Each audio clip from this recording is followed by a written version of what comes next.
लाखों लोगों को रोजगार दे रहे फुटवेयर इंडस्ट्री पर बहुत बड़ा खतरा मंडरा रहा है। केंद्र की मोदी सरकार के एक जन विरोधी फैसले के चलते फुटवेयर इंडस्ट्री पर बंद होने का खतरा उत्पन्न हो गया है। इसके खिलाफ पूरी फुटवेयर इंडस्ट्री उठ खड़ी हुई है और इंडस्ट्री ने 25 सितंबर को हड़ताल करने का ऐलान किया है। बता दें कि देश में जूते चप्पल बनाने वाली लाखों छोटी छोटी कंपनियां हैं। सिर्फ बंगाल में इस उद्योग से 10 लाख से ज्यादा लोग जुड़े हुए हैं। लाखों घरों की गाड़ी फुटवेयर इंडस्ट्री की वजह से चल रही है। लेकिन अब केंद्र सरकार ने फुटवेयर इंडस्ट्री पर BIS यानी ब्यूरो ऑफ इंडियन स्टैंडर्ड्स के नियम लागू करने का फैसला किया है, जिसे मानना जूता चप्पल बनाने वाली छोटी छोटी कंपनियों के लिए मुमकिन नहीं है। हैरतअंगेज तौर पर सरकार छोटी कंपनियों और बड़ी कंपनियों के लिए एक ही नियम बनाना चाहती है। अगर सरकार ने इसे जबरदस्ती लादने की कोशिश की तो उन्हें अपना धंधा बंद कर देना होगा, जिससे लाखों लोग बेरोजगार हो जाएंगे। केंद्र सरकार के इस जन विरोधी फैसले के खिलाफ आज कोलकाता के तोपसिया में west Bengal MSME footwear council और तोपसिया इंडस्ट्री एसोसिएशन ने एक बैठक की, जिसमें जूता चप्पल उद्योग से जुड़े लोग बड़ी तादाद में शामिल हुए। इस मौके पर फहीम अहमद, वसीमुर रहमान मलिक और नौशाद खान ने मीडिया को बताया कि BIS फुटवेयर इंडस्ट्री के लिए कितना खतरनाक है।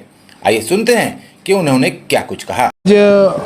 TIA तोपसिया इंडस्ट्री एसोसिएशन और वेस्ट बंगाल MSME का फुटवेयर काउंसिल की तरफ से आज ये मीटिंग रखा गया था, जिसमें आज जो है वो एक अवेयरनेस किया गया था कि BIS क्या है, ब्यूरो ऑफ इंडियन स्टैंडर्ड का जो नियम जो लॉ लागू किया गया है हमारे फुटवेयर इंडस्ट्रीज़ में।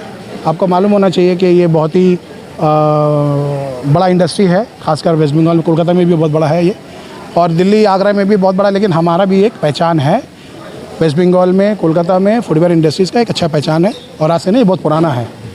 अब इसमें क्या हुआ है कि ऐसा है कि गवर्नमेंट जो है ना, without any suggestions, without any जो लास्ट हम लोगों की कुछ डिपार्टमेंट में बात हुई तो वो उन्होंने ये बताया कि हम लोगों से कोई राय मशवरा नहीं लिया गया है, और ये जो है आपका QCQ जो है वो क्वालिटी कंट्रोल का जो है वो एक नियम लागू कर दिया है, जो मेरे ख्याल से बैड इन लॉ है। और हमारे यहाँ बहुत छोटे छोटे कारोबारी हैं, 100 स्क्वायर फीट पे लोग 5 दर्जन 10 दर्जन माल बनाते हैं।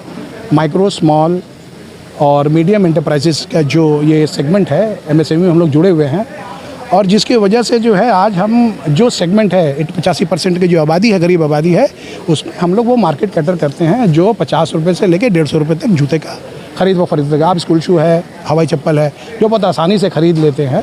वरना ऐसे 85% के तो बहुत सारे इसमें ऐसे परसेंट है जो खाली पहुंच चलते हैं, जिनको अभी तक हम लोग चप्पल मुहैया या जूता मुहैया नहीं करवा पाए। तो इसी की लड़ाई है जो अननेसेसरी जो ये बर्डन जो हम लोगों के ऊपर में सरकार लगा रही है। हम लोग इसके नो BIS के हम लोग इस फेवर में है। बर्डन क्या है उसको क्लियर कीजिए। बर्डन ये है कि बर्डन क्या है? बर्डन ये है कि आपको जो आप जब जूता चप्पल बनाने जाएंगे उसमें आपको जो मटेरियल यूज़ करेंगे, जो आपको वो टेस्टेड मटेरियल करना पड़ेगा, जो काफ़ी महंगा है। पहले तो ये था, पहले तो अभी बहुत सारा चेंजेस हुआ है। पहले तो ये था कि हर जूते फैक्ट्री वाले को अपना एक टेस्टिंग लैब बनाना पड़ेगा। आप जूता वैसे नहीं बना सकते हैं, आपको उसके जो भी रॉ मटेरियल्स है, हमारे हिसाब से मेरे ख्याल से शायद सैकड़ों या हज़ारों रॉ मटेरियल्स है जो हम लोग रोज़मर्रा ज़िंदगी में उसको इस्तेमाल करते हैं फुटवेयर बनाने में। फुटवेयर जो है वो सीजनल बिज़नेस है, ओकेजनल बिज़नेस है। ये गर्मी का जूते चप्पल अलग बनते हैं, ठंडे का अलग बनता है। ये फैशन इंडस्ट्रीज़ है, शादी ब्याह का अलग जूता चप्पल चलता है, ठंडे का अलग बनता है। और ऐसा भी होता है कि जो ठंडे में हम लोग बनाते हैं तो सब नहीं बेच पाते हैं, वो फिर अगले साल 1 साल के बाद बिकता है। तो ये जो क्वालिटी कंट्रोल के ऊपर में जो बात आया है, उसको आपको जाके जो है किसी लैब से हर वो मटेरियल जो आप उस चप्पल में लगाएंगे या उस फुटवेयर में लगाएंगे, सब आपको टेस्टिंग करना पड़ेगा। और अगर आप अपने यहाँ टेस्टिंग करा लेते हैं लैब कर, एक लैब बनाने में कम से कम 50 से 70 लाख रुपये का खर्च है।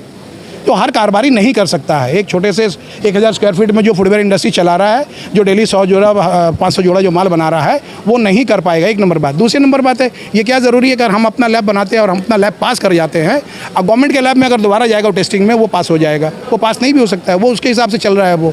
तो इस तरह से जो है जो अननेसेसरी बर्डन जो दिया जा रहा है जूते के ऊपर में, आप एक 50 रुपये के हवाई चप्पल में आप क्या क्वालिटी कंट्रोल करना चाहते हैं, क्या फ्लेक्सिबिलिटी करना चाहते हैं, और क्या ऐसी चीज़ जानना चाहते हैं जिसको आपको जो 85% जो गरीब लोग हैं हिंदुस्तान में जो उसको इस्तेमाल करते हैं, उसके लिए ये बहुत ही महंगा पड़ेगा, खासकर बनाने वाले के लिए। एक आइटम अगर कोई एक भी आप चप्पल अगर कोई बनाते हैं, उसको अगर आप उसको टेस्टिंग कराने जाएंगे तो 70,000 रुपये का खर्च है। अब बताइए 100 200 500 पेयर जो आदमी डेली बनाता है जूता, वो 70,000 रुपये कैसे खर्च करेगा उसको पास कराने में। और अगर नहीं पास कराया तो किसी सोर्स से ये पता चला कि अगर वो आपका नहीं मटेरियल पास होता है तो आपको उसको गटर में फेंक देना पड़ेगा, ये भी कहा गया है। तो ऐसे में हम लोग इस पर नो BIS बोलते हैं, MSME पे BIS हम लोग को नहीं चाहिए। नियम जो बना है इससे क्या छोटे कारोबारियों को खत्म करने की साजिश है ये तो देखिए हम लोग इसको नहीं बता सकते हैं कि ये क्या है, लेकिन तकलीफ बहुत ज़्यादा है। ये डू एंड डाई सिचुएशन है, क्योंकि बहुत सारे 85-90% का जो फैक्ट्री ओनर्स है ये नहीं, पूरे हिंदुस्तान में, सिर्फ बंगाल की बात नहीं है, ये पूरे हिंदुस्तान में वो इसको नहीं इम्प्लीमेंट कर सकते। ये लड़ाई सिर्फ मगरबी बंगाल की नहीं है, ये लड़ाई पूरे हिंदुस्तान की है। आप अगर कुछ जानना चाहेंगे तो आप मीडिया वाले, हमारा एक ग्रुप है ऑल इंडिया MSME, हम उनको बोल के आपको जो है वहाँ पे हम लोग दाखिल करो, वहाँ आप सारा चीज़ देख सकते हैं। दिल्ली प्रोटेस्ट कर हम लोग एक प्रोटेस्ट रखा है जो हमारा ऑल इंडिया के MSME काउंसिल है, जिसके तहत हम लोग हर स्टेट में काम कर रहे हैं। केरला, राजस्थान, महाराष्ट्र, हर स्टेट जहाँ भी हवाई चप्पल बनता है तो एक फुटवेयर, अब उन लोगों ने वहाँ एक नियम किया कि जो कि 2 बार पीयूष गोयल जी से मीटिंग हो चुकी, उन्होंने पहले जो नॉर्म्स रखे थे कुछ तो रिलियंट किए हैं, लेकिन जो नॉर्म्स नो BIS का उसमें नहीं, नो BIS हमारे कहते हैं। क्योंकि देखिए आप क्वालिटी कंट्रोल कहाँ करते हैं, जब कोई चीज़ हजार्डियस हो या इंजूरियस तो हो, हेल्थ हो, ये इशू तो है नहीं।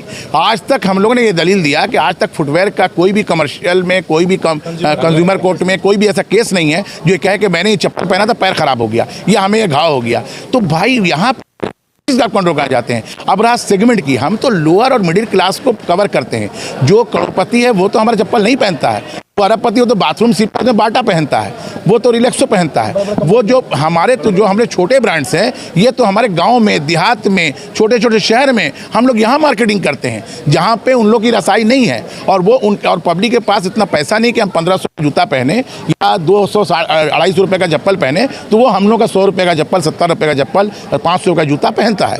तो 25 का प्रोग्राम ये कि हम लोग हर फैक्ट्री के आगे हम लोग नो BIS का ये प्रोटेस्ट करेंगे। और ये हर करगड़ा से भी नहीं, हमारे अंदर से, मतलब टोटल ऑल ओवर इंडिया सारे फैक्ट्रियों के सामने से ये एक प्रोटेस्ट ड्राइव है जो कि हम लोग सेंट्रल मिनिस्ट्री को देंगे कि भाई ये दिक्कत हमारा ही नहीं है, एक आदमी का नहीं है, हज़ारों लाखों लाख आदमी, और अगर इन द लॉन्ग सेंस रखा जाए तो करोड़ों आदमी इन्वॉल्व है, क्योंकि उनकी फैमिलीज भी उनके साथ हैं और डायरेक्टली एंड इनडायरेक्टली बहुत लोग हैं। क्योंकि कॉटन इंडस्ट्री, हमारे यहाँ चप्पल बनता है, औरतें सुबह फीता काटने घर ले जाती हैं, वहाँ से काट कर सुबह दे जाती हैं। तो हम लोग एक होम इंडस्ट्री, कॉटन इंडस्ट्री की तरह काम करते हैं, इतने जॉब्स प्रोवाइड करते हैं, लाखों लाख। तो ये अगर ऑल इंडिया पे दे तो करोड़ों का हो जाता है। स्टेट गवर्नमेंट से कांटेक्ट करने की कोशिश की? हम लोग स्टेट गवर्नमेंट के WBS में गए थे, तो ये सेंट्रल ने तो उनसे कोई मशवरा किया नहीं था, MSME ग्रुप के कहीं ऑल इंडिया कहीं मशवरा नहीं किया था। तो उन्होंने कहा कि देखिए ये तो अगर जब इतने लाखों रोग का मामला है, गवर्नमेंट आपके लिए फाइट ज़रूर करेगी। हमारे यहाँ पर बहुत अच्छा रिस्पॉन्स दिया। उन्होंने कहा हम लोग उनके यहाँ फिर दोबारा मीटिंग में जा रहे हैं और वो वहाँ से MSME जो है, अपने सेंट्रल MSME दिल्ली जो है, वो अपना चिट्ठी भेजेंगे कि भाई ये हमारे स्टेट में प्रॉब्लम है और भी अदर स्टेट में प्रॉब्लम है। और वहाँ से फिर सेंट्रल जो है मिनिस्ट्री को, जो पीयूष गोयल जी के मिनिस्ट्री को, वो पहले ये पहुंचा जाएगा कि भाई इसको हटाया जाए। फैक्ट्री के बाहर ही होगी या कहीं? अभी फिलहाल जो हम लोग वही फॉलो करें जो ऑल इंडिया पे वहाँ दिल्ली से पास हो रहा है, जो हमारा सेंट्रल कमेटी जो पास करी है। सेंट्रल कमेटी 25 तारीख को एक टोकन स्ट्राइक रखा है ऑल ओवर इंडिया, ये प्रोटेस्ट। इसके बाद आगे रोड पे उतरने की बात है, लेकिन वो जैसे जब इम्प्लीमेंट होगा फिर हम लोग रास्ते पे भी उतरेंगे, मालिक और लेबर। देखिए BIS तो अब 50 करोड़ के ऊपर गवर्नमेंट ने ऑलरेडी लागू कर दिया और बाकी जो स्मॉल हैं MSME इंडस्ट्री में आते हैं उनके लिए 1 जनवरी तक का उन्होंने टाइम दिया। BIS एक्चुअली हम लोगों के ऊपर ज़बरदस्ती थोपा जा रहा है, ये हमारी इंडस्ट्री के लिए है ही नहीं।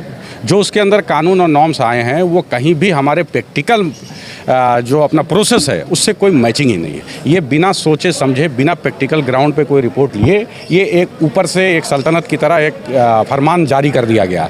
इसमें जितने छोटे छोटे इंडस्ट्रीज़ हैं वो सारे ख़त्म हो जाएंगे और कोई भी आदमी जब ख़त्म होने पे आता है तो अपना एहतजाज हर लेवल तक ले आता है। आज हम ये छोटा छोटा मीटिंग यहाँ कर रहे हैं, कल अगर हमारी बात नहीं सुनी गई तो हम रोड पर भी आएंगे। और हमारा एसोसिएशन सिर्फ बंगाल का नहीं है, ऑल ओवर इंडिया का एसोसिएशन हमारा सेंट्रलाइज एक जुड़ा हुआ है। होंगे ये डायरेक्ट की बात कर रहा हूँ, इनडायरेक्टली अगर एक परिवार के पीछे आप एवरेज 3-4 आदमी अगर पकड़ते हैं तो आप कैलकुलेशन कर ले कितने लोग इफेक्टेड होंगे इससे। नहीं लगता कि जो छोटे बिजनेसमैन है वो बंद कर देंगे फैक्ट्री ऐसा? देखिए बंद करने से पहले अपनी लड़ाई तो लड़ेंगे। अगर गवर्नमेंट हमारी बात को नहीं मानती है, MSME को इससे फ्री नहीं कर सकती है, तो अपनी अपने लेवल से आदमी जो कर सकेगा वो तो करेगा। लास्ट में मजबूरी है, अगर नहीं सुनता है, इसमें स्टेट का कोई रोल नहीं है, ये टोटली सेंट्रलाइज है, वहाँ से इसको कोऑर्डिनेट किया जा रहा है। इवन यहाँ का जो वेस्ट बंगाल MSME ऑफिस है, जो हमारे माइक्रो स्मॉल को यहाँ से रिप्रेजेंट करती है, उनसे भी सेंट्रल गवर्नमेंट ने कोई मसला के लिए नहीं लिया है। हम लोगों की मीटिंग में ने कहा